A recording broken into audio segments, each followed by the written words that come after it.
year was 2027. Advances in biotechnology were helping people improve their physical and mental abilities to an amazing degree. Provided, of course, they had enough money. A new breed of people was emerging, half human, half machine. And in Detroit, at least, not everyone was happy to see it. I'd just landed a job as head of security at Sarif Industries, a cutting-edge biotech firm. David Sarif himself handpicked me for the job, said he needed me to keep his people safe. My ex, Megan Reed, was one of them. Brilliant neuroscientist, Megan had found a way to make augmentation safe and affordable for everyone. All she had to do was present her research to Congress. But the night before her big meeting, my security measures failed. A team of Black Op mercenaries stormed into Sarif headquarters, massacring everyone in sight. 3 of the mercs were heavily augmented walking tanks. Their mission? Take out Megan and her team. I tried to stop them. Their leader tossed me through a plate glass wall. Last thing I heard as his bullet slammed into my brain was Megan's dying scream. I should have died with her. Only I didn't. High-end military-grade enhancements saved my life. The best augmentation Sarif's money could buy. It took me half a year to get a feel for her. Should have taken longer. But 6 months into my recovery, Sarif Industries was attacked again. This time, by a radical group of pro-human purists. Violent, militant, and fanatically opposed to human augmentation. They claimed to be members of Humanity Front, a non-profit organization that wanted the UN to limit biotechnology research. The thugs broke into Sarif's factory and found machinists working overtime on a top-secret military augment called the Typhoon. Sarif sent me to retrieve it, and when I did, I found one of the so-called purists next to it, wired with cerebral implants, trying to download its classified specs. Obviously, something more was going on. The AUG killed himself before I could question him. Sarif ordered me to dig deeper, so with the help of Frank Pritchard, Sarif's head of cybersecurity, I did. Turns out a second hacker had been controlling the AUG's actions from somewhere off-site. Pritchard and I tracked his signal to a secret FEMA internment camp in Detroit. The Black Op mercenaries were there. The same mercs who'd left me for dead 6 months before. Figured they'd try again when they saw me. It wasn't so easy for them this time. I took out the tank named Barrett. Even got him to give me a new lead. A penthouse apartment in China. Of course, we both knew it would be a trap in the end.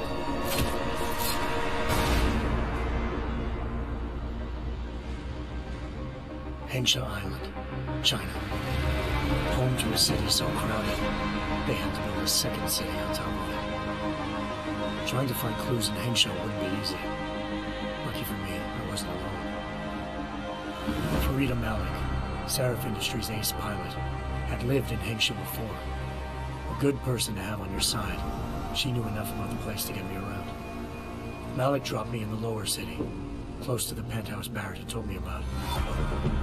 Bell Tower Associates, a private security firm under contract to the Chinese government, had agents tossing the suite when I arrived. Just not for the reason I'd been expecting. Turns out the man who lived there was a criminal hacker named Van Bruggen. The same hacker who'd been remotely controlling the AUG in Sarif's factory. Van Bruggen's panicked decision to force the man to commit suicide had been a mistake. Now his mercenary partners were gunning for him, and I needed to find him before they did. Locating Van Bruggen meant playing nice with the Triads, Hengsha's organized crime lords. They had the hacker holed up inside a low-rent capsule hotel. By the time I found him, Van Bruggen had no qualms giving up the woman who hired him. Zhao Yunru, president of the Taiyang Medical Corporation. According to Van Bruggen, Zhao wanted to monopolize the augmentation industry, and had hired Black Op mercenaries to destabilize her competition. Sarif Industries was at the top of her list. To prove this, I needed to get inside TYM and grab a surveillance hologram off a server. I suspected Van Bruggen was hiding something when he told me this, but nothing could have prepared me for what I saw. Megan wasn't dead. She and her 4 best researchers had been kidnapped, spirited away somewhere while their kidnappers made it look like they were dead. Desperate to learn more, I confronted Zhao in her penthouse. She claimed to be a pawn in a bigger plan, and hinted at a group so powerful it controlled global interests at a whim. Then she slipped into a panic room and hit the alarm, forcing me to make a very quick exit. I figured Zhao was lying, but part of her confession made sense. David Sarif had been worried about his people. So worried, he'd required all of them to have subdermal locator devices surgically implanted. The GPOs would have been broadcasting the day of the attack. Zhao sent a single call to Picus, the world's leader in global 24-hour satellite news, and turned those signals off. I needed to fly to Picus headquarters in Montreal if I wanted to learn more.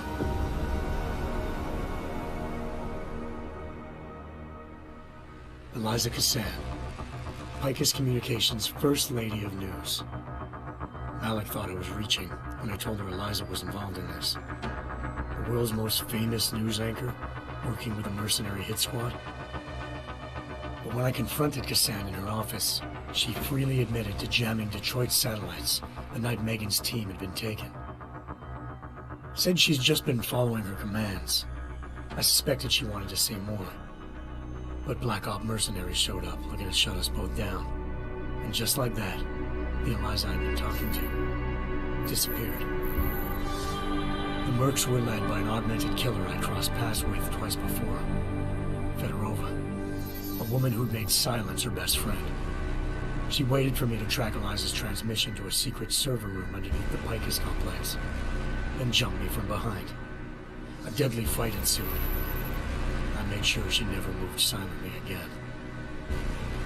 With Fedorova down, and no one left to keep Eliza quiet, she reappeared. Turns out Picus's First Lady of News wasn't a lady at all. She was a sophisticated AI program, engineered to monitor data streams and control what people believed. Eliza told me the Mercs had brought in a Humanity Front doctor named Isaiah Sandoval to remove the scientist's implanted tracking devices while Detroit's satellites were down. She also told me to speak to David Sarif if I wanted to learn more. By the time Malik and I got back to Detroit, tensions between normal and augmented citizens had reached a flashpoint. Riots were breaking out in several cities, and the UN was being urged to intervene. Sarif was trying hard to convince Hugh Darrow, the inventor-turned-philanthropist who'd once been a leading proponent of enhancement technologies, to help stop a possible regulatory vote. Sarif had a lot riding on Darrow. Megan's discovery would have given millions of people the chance to evolve beyond their normal human abilities, and at the same time catapulted Sarif Industries to the top of the Fortune 500.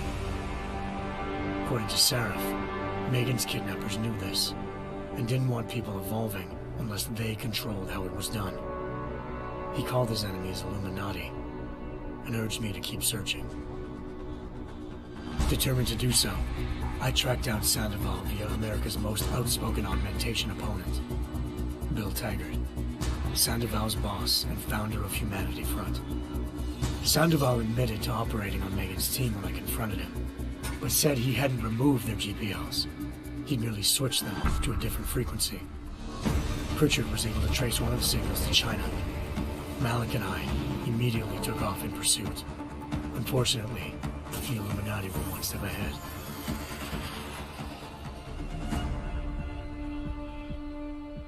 Ambushed.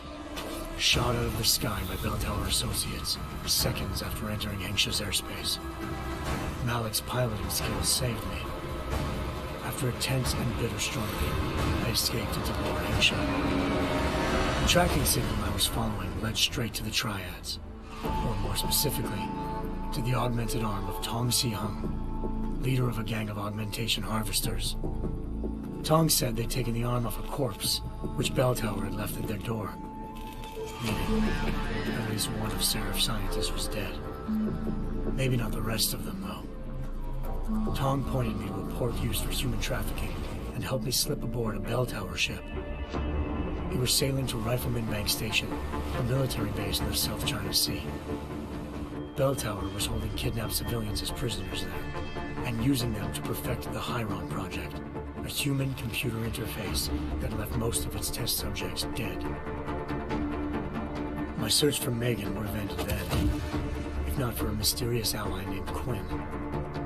In exchange for my help exposing Bell Tower, he slipped me aboard a second ship headed to Singapore, and an Illuminati-run biotech facility called Omega Ranch. 3 of Seraph's scientists were there, forced by their captors to create a technology capable of remotely shutting down augmented abilities. Thanks to an emergency recall notice issued by the World Health Organization, millions of people all over the world already had the biochip installed. With the help of the scientists, I tracked Megan to a private section of the ranch. There, I ran into Yaron Namir, the walking tank who'd put a bullet in my brain the first time we met. He'd teamed up with Zhao and was hoping to catch me off guard. The little ambush didn't work. I found Megan in a suite belonging to Hugh Darrow, the billionaire philanthropist who'd Seraph had called on for help. Darrow had convinced her to go along with the biochip plan by promising to sabotage the tech. As she was explaining this, Darrow appeared in a global broadcast, telling the world that augmentations would be the death of mankind. Then he activated the biochips to prove his point. All over the world, augmented people flew into a killing frenzy. Darrow had betrayed everyone, and it was up to me to set things right. To do it, I had to reach Panchaea, a massive installation in the Arctic Ocean. As I raced through corridors built by an all-augmented workforce, I saw death and destruction firsthand. By the time I shut down Darrow's broadcast, I knew the damage he'd done. Still, humanity's future remained unclear. How would the world react to this sabotage? Would people ever regain their faith in augmentations again? What would be the Illuminati's next move? Only time could give us the answers.